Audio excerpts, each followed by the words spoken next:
ఆలయంలో గత 37 రోజులుగా డాక్టర్ పద్మజ జ్యోతి పద్మజ దీక్షలు చేస్తుంది.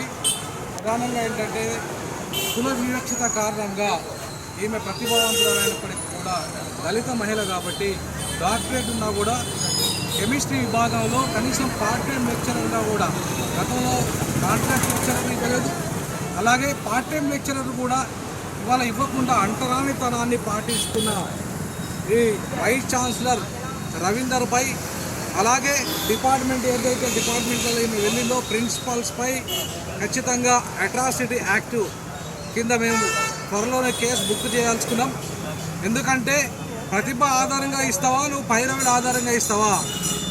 మీ నియంతృత్వ విధానాల కారణంగా ఇవాళ ఎస్సీ ఎస్టీలను అనగదొక్కుతూ అన్యాయం చేస్తూ ఇవాళ చీడ పురుగులా చూస్తున్నవి, ఇలా పురుగుల్లా చూస్తున్నవి ఇలా ఎస్సీ ఎస్టీలను ఒక మహిళ దళిత మహిళకు అవకాశం ఇవ్వకుండా ఇవాళ అణిచివేస్తూ ఆమెను అంటరాని మహిళగా చూస్తూ ఇవాళ దుర్మార్గం చేస్తున్న రవీందర్ ఖబర్దార్.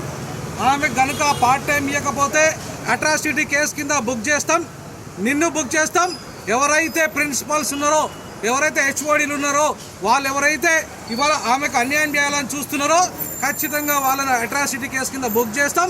ఇవాళ చట్టంలో నిలదీస్తాం, చట్టపరంగా నిలదీస్తాం. మిమ్మల్ని మీరు ప్రతిభ ఆధారంగా ఇస్తారా, పైరవీల ఆధారంగా ఇస్తారా?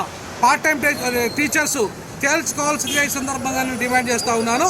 తప్పకుండా దిగి రావాలి వైస్ ఛాన్సలర్, అలాగే మిగతా హెచ్ఓడీలు కెమిస్ట్రీ హెచ్ఓడీలు దిగి రావాలి. ఆమెకు అవకాశాలు ఇవ్వాలి. ఆమె ప్రతిభ ఉంది, మెరిట్ ఉంది. ఈవెన్ కేవలం దళిత మహిళ అయినందుకే అంటరాని తనాన్ని పాటిస్తున్న మీపై చట్టపరమైన చర్యలు తీసుకుంటాం.